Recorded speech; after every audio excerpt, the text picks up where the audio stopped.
Dear friends, Shabbat Shalom u'Mevorach. This Shabbat is a very special Shabbat for a number of reasons. First one is that we're going to bless the new month of Adar. And of course, as we know, Mishenichnas Adar, Marbim B'Simcha, when we usher in the month of Adar, we think, of course, about joy, unbridled joy, celebration, which culminates with the holiday of Purim. And of course, the main central theme of the parasha is the Ten Commandments.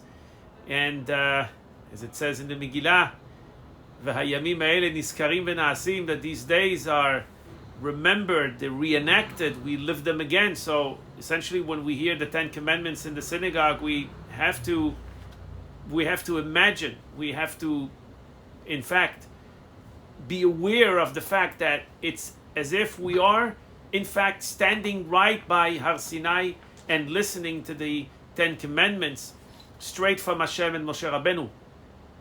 And there's a tradition to bring the children, so I hope you'll bring the children along to hear the Ten Commandments. It's very, very important.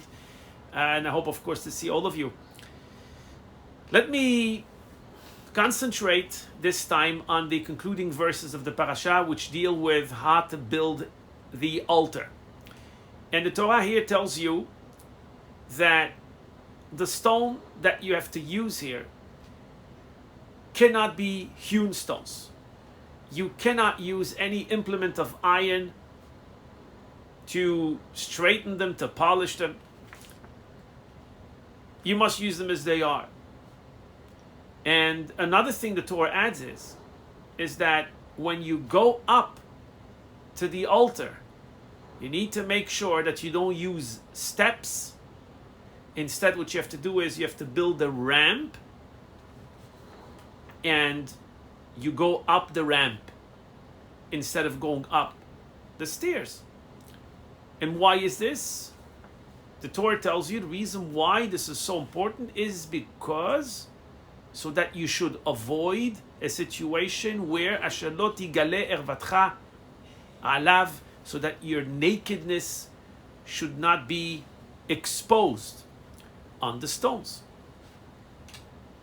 And ask yourself whether or not this is corroborated in history. And it's interesting that after the Six-Day War, there's a great archaeologist known by the name of Adam Zertal, and he found the famous altar of Yoshua bin Nun, which in fact showed very clearly that it had a ramp, the altar had a ramp, and that's how it was accessed. It's really quite fascinating. You can look it up on the internet, but it's actually corroborated. We actually have a very clear idea of how this was done. But nevertheless, I think the focus here is, why is it that this is so important that the Torah should actually emphasize this so much? I mean, at the end of the day, the Kohanim wore pants. So they were, in fact, not naked. It's not like they were wearing a robe with nothing underneath. They wore pants, so therefore there's no problem at all. There should be no problem at all. And Rashi quotes the Mechilta, and in this midrashic text, Rashi says that the Torah is trying to emphasize the respect that we should show people. Meaning to say that if this is how you respect stones, then this is how much you should respect people, human beings. There's a very famous story with the Chafetz Chaim, who was invited in a certain town, and one of the leaders of the Jewish community there had the privilege to host the Chafetz Chaim. And of course, they prepared themselves, they prepared the home for this very important guest. And comes the meal on Friday night, and this individual sees how the chalot, the 2 loaves of bread, the lechem mishneh that we have on Shabbat, are not covered. And so he's appalled. He doesn't want the Chafetz Chaim to think that he's not aware that the chalot should be covered. And so he turns to his wife and he says, Don't you know that you have to cover the chalot? Why is it that you leave him uncovered? Everyone knows you have to cover the chalot.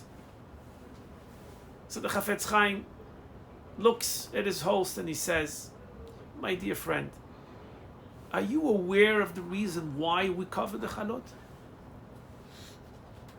The reason why we cover the chalot is because really the chalot are very important.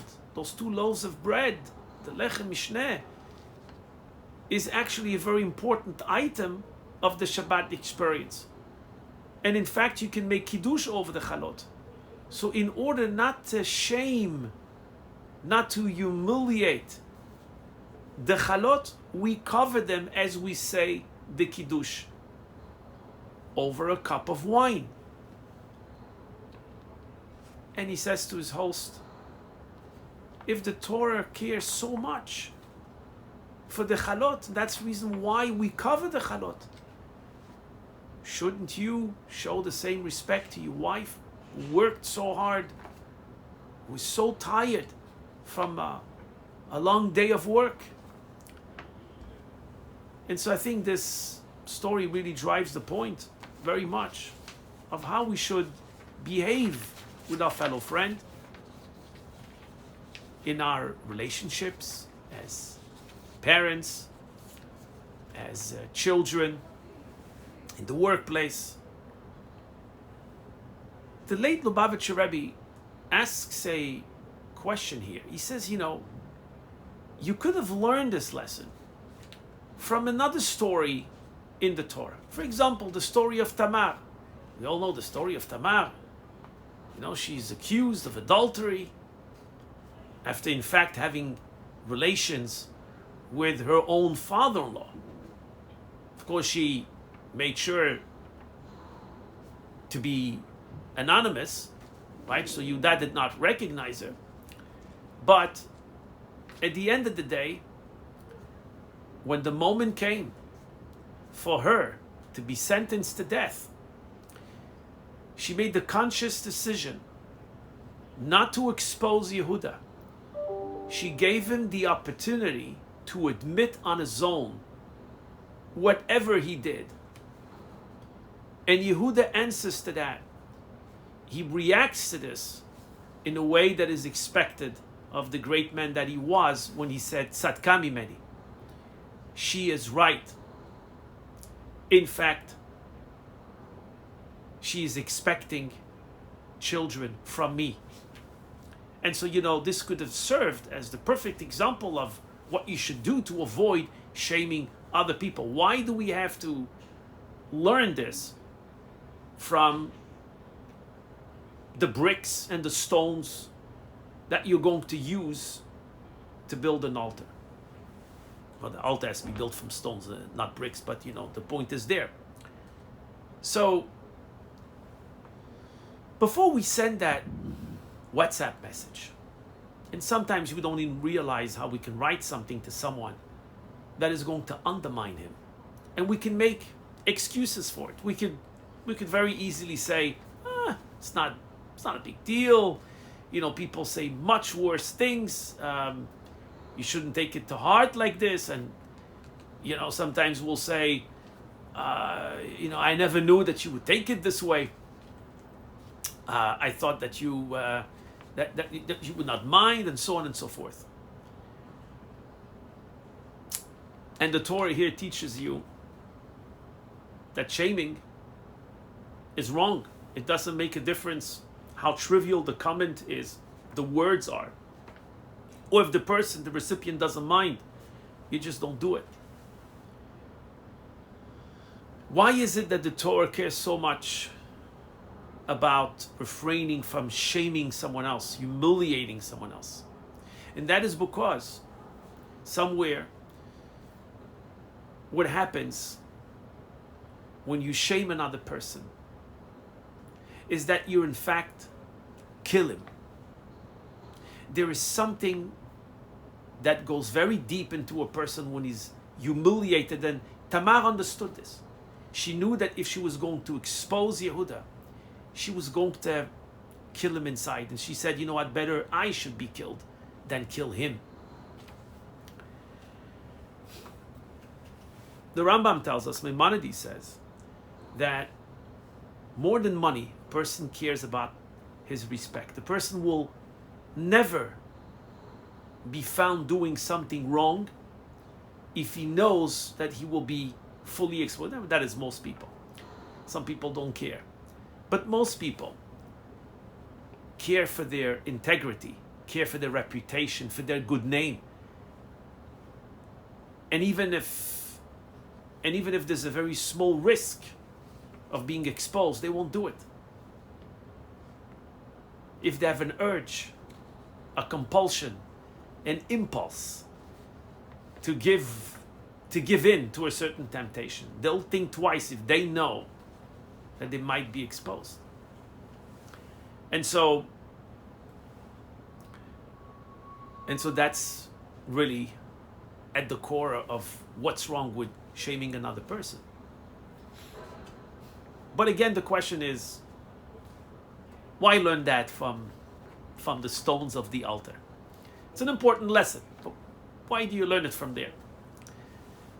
And the Rebbe explains, he says, that you can actually get a cue from